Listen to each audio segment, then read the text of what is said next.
Brian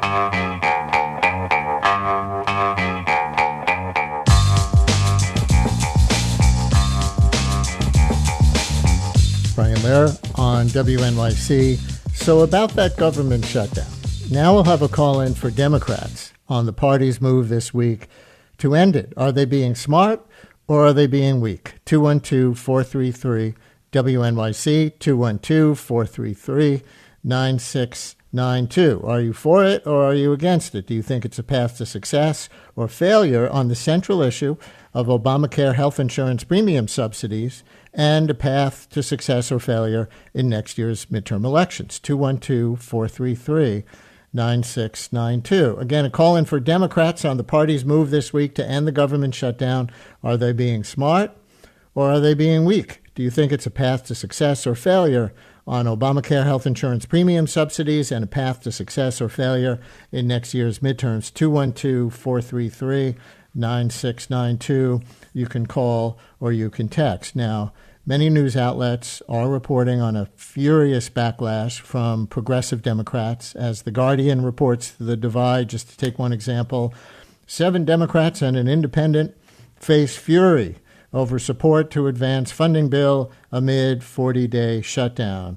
And if you didn't know who those Democrats were, they were Senators Jeanne Shaheen and Maggie Hassan of New Hampshire, Tim Kaine of Virginia, Dick Durbin of Illinois, Catherine Cortez Masto and Jackie Rosen, both of Nevada, John Fetterman of Pennsylvania, and the independent was Angus King of Maine. And as NPR reports the details, the funding package includes a trio of appropriations bills, including one that will fully fund the SNAP program through September, all the way through September of next year, the whole federal fiscal year. But the deal does not include an extension of subsidies for Affordable Care Act health insurance premiums that are set to expire later this year. NPR notes most Democrats have refused to vote for a funding measure that did not include a concrete path to preserve the subsidies. What they did get was a promise to have a vote. Here's a quote from Tim Kaine, one of the senators, Democrats who voted yes. It says, this deal guarantees a vote to extend Affordable Care Act premium tax credits, which Republicans weren't willing to do. That is, there's going to be a vote in the Senate in December. Tim Kaine continued, lawmakers know their constituents expect them to vote for it, and if they don't, they could very well be replaced at the ballot box by someone who will. So that's the path to success that Tim Kaine and his colleagues are arguing. What do you think? Smart or weak? Now, as your calls are coming in, I'll sample from 2 contrasting views I heard on the air this morning. Arguing against reopening in this way was Democratic Congressman Seth Moulton of Massachusetts, who's also running in the Democratic primary for Senate there next year. He was on NPR's Morning Edition. Why would you give up now? I mean, this is actually when the Republicans seem to be starting to give in. You have Marjorie Taylor Greene, one of the most extreme Republicans in history, saying that she can't afford health care for her own family. And so the Democrats are right, and Republicans should give in. Just after the Democratic sweep in last Tuesday's elections, you had Trump come out and say the shutdown is a real problem. You need to come bring this to an end. So why you would give up now and put Americans in a position where they're not going to be able to afford health care in a few months, I just don't know. We're the only folks standing between Donald Trump and the American people. And a little more a few seconds later from Moulton on Morning Edition. I think the administration was feeling the pressure, especially going into the Thanksgiving holiday. They didn't want chaos over Thanksgiving. They didn't want people unable to get home for Thanksgiving. This was just the wrong time to give in. You don't capitulate at the moment where you think that the other side is actually coming around. But seeing it a different way today was Joe Scarborough, host of Morning Joe on MSNBC, who argues the Democrats will win and the Republicans will lose on the Obamacare subsidies issue and probably at the ballot box in the midterms by taking this route. Listen. Will reopening the government Will making sure the airlines run smoothly over Thanksgiving so people can have their families come home? Will getting food assistance started back up to the poorest and the most truly deserving Americans? Will that make people turn against the Democratic Party after huge victories last week? No, it won't. But I will tell you what, continued infighting in the party, that will. Like, if they got a problem with each other, they don't need to tweet it. They need to do what we used to do in the Republican caucus room and go down to HC5 and yell at each other at the top of our lungs. And then you go outside and, you stand shoulder to shoulder for the most part. That's what Democrats need to do right now. They don't need to have all of this infighting. They need to focus on the future and the next fight that's coming in December. And Jonathan, the next fight that's coming in December is going to favor them, because by that time, we're going to have all these health care premiums going up. Joe Scarborough today on his MSNBC show, Morning Joe. So, Democratic listeners, what are you thinking and feeling about this specific off-ramp to the government shutdown, an extension through January of most things as they are, SNAP benefits through next September, a separate standalone vote in the Senate on the insurance premiums issue that they managed to spotlight when it wasn't in the national spotlight? I will note, though, one big elephant in the room here for whether Democrats can win or whether they'll automatically get humiliated by this. House Speaker Mike Johnson has not yet promised that the House will also hold that December vote on extending the Obamacare subsidies. And you can't pass a bill through just one house of Congress, as you know. If it turns out to be a dead end for the Democrats' priority, affordable health insurance, but the shutdown ends anyway, then they might look not just weak, but also stupid. But we don't know yet what kind of a deal on subsidies in both houses may have been made behind the scenes. So now on to your calls. Are they being smart, or are they being weak, or any other adjective you might want to apply? Deborah in the Hudson Valley, you're on WNYC. Thank you for calling in. Hi, thank you for taking my call. I just wanted to quickly say this is a typical example of why independents don't vote for Democrats, because we're perceived as being cowards and weak.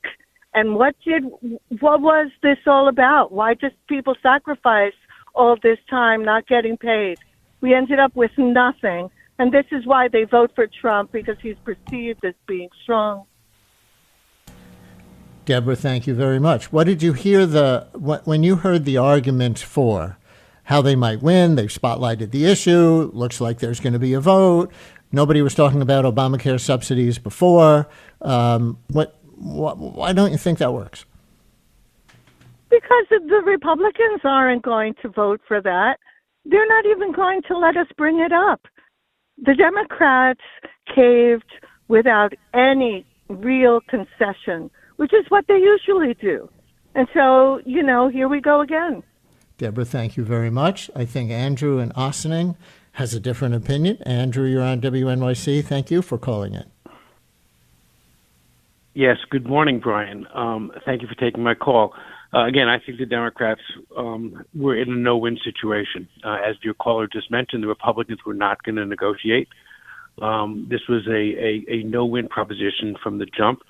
I think I wasn't really sure about what they were trying to accomplish. I think the ACA subsidies is a valuable issue, but it was really just muddying the waters.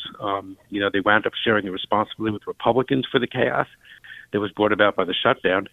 And again, I think Democrats need to sort of lay back and let the Republicans who are in control of the government own the responsibility and the outcome of their policies. Andrew, thank you very much. Deborah in Manhattan, you're on WNYC. Hi, Deborah. Hi, Brian. I'd like to share a concept that the Finnish have called sisu, which is this sense of real grit and the willingness to tolerate stuff in order to get to a better place.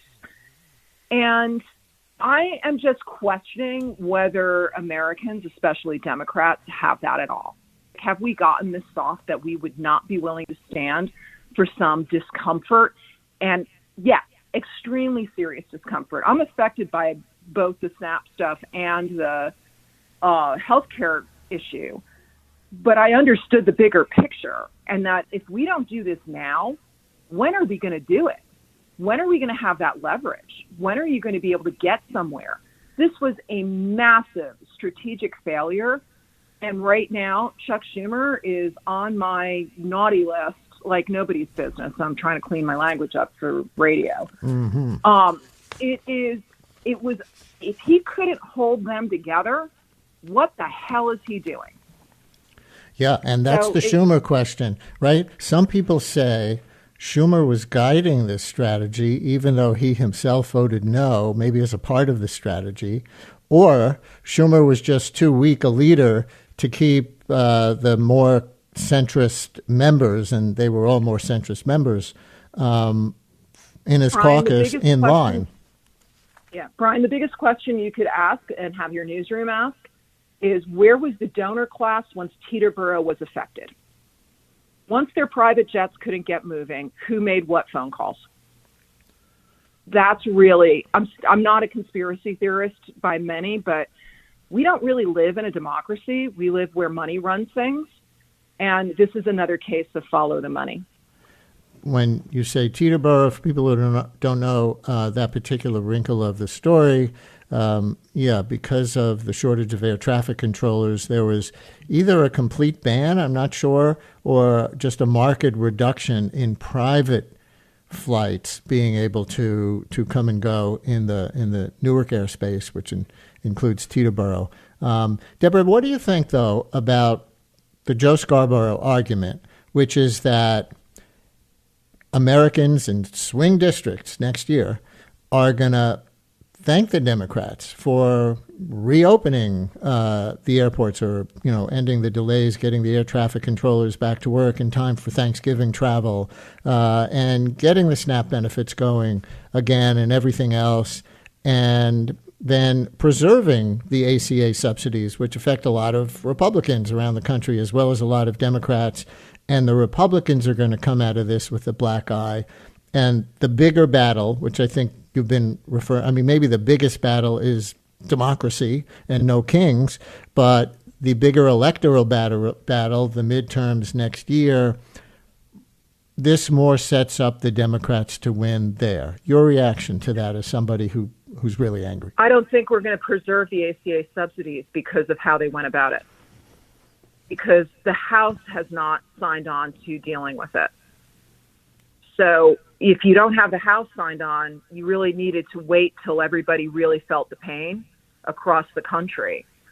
And then it wasn't really about making just the Democrats feel it. You had to make both sides of the aisle feel the pain so that both sets in swing districts knew they were in trouble. This isn't about making one party or the other feel it. Mm-hmm. It's about making both parties feel the heat. Deborah, thank you very much. All right, one more. Mark in Frostburg, Maryland, to complete the set of several callers for this, several callers against this among Democratic listeners. Mark, you're on WNYC. Hello. Hey, Brian. I agree with what Andrew said earlier, that this was basically like a no-win situation. And, to those that are wanting to keep the shutdown going, I would ask, well, what's the end game? If the GOP, if the Republicans aren't going to negotiate, what do we do? If the hostage takers are willing to shoot the hostage, what can you accomplish? Well, the argument from Congressman Moulton in the clip we played was that the Democrats were winning. They won the elections, in various places on Tuesday. The polls showed the Republicans were being blamed more for the shutdown. Even President Trump, after Election Day, came out and said he thought the shutdown was a big factor. And then he was trying to end it another way by getting the Republicans in the Senate to abolish the filibuster, but they weren't going to do that. But the Moulton argument is, if they just held out a little longer, the Republicans were going to cave and give in on the health insurance subsidies because they were just looking worse and worse and being blamed more and more. Then I would ask how much longer. I would ask how much longer. How much longer do we have SNAP beneficiaries not receiving their benefits? or, for government contractors not being paid. How, January, February, next election? Right. And I don't know that anybody named a date, but the Moulton argument and other Democrats, which includes most Democrats, apparently, right? It was only 7 Democrats in the Senate, which is all they needed to end the filibuster and vote this way. So still, most Democrats were against this. But those who were for it are saying, well, we can't tell you exactly when, but the way things were going, it would have been soon. But unknown. All right, listeners, thank you for your call. We're obviously going to continue to cover this on the show as it unfolds during the week. Big vote in the House on this tomorrow, I should say. And I guess that's when we're going to find out if they do include the promise to hold that separate vote on Obamacare subsidy tax credits next month that the Senate Republicans are promising, or if it becomes a dead end. So we'll follow this tomorrow and through the week. Brian Lehrer on WNYC. Next, we're going to go live to the COP30 summit in Brazil for a Health and Climate Tuesday section of the show. Can COP30 accomplish anything with the Trump administration boycotting? Stay with us.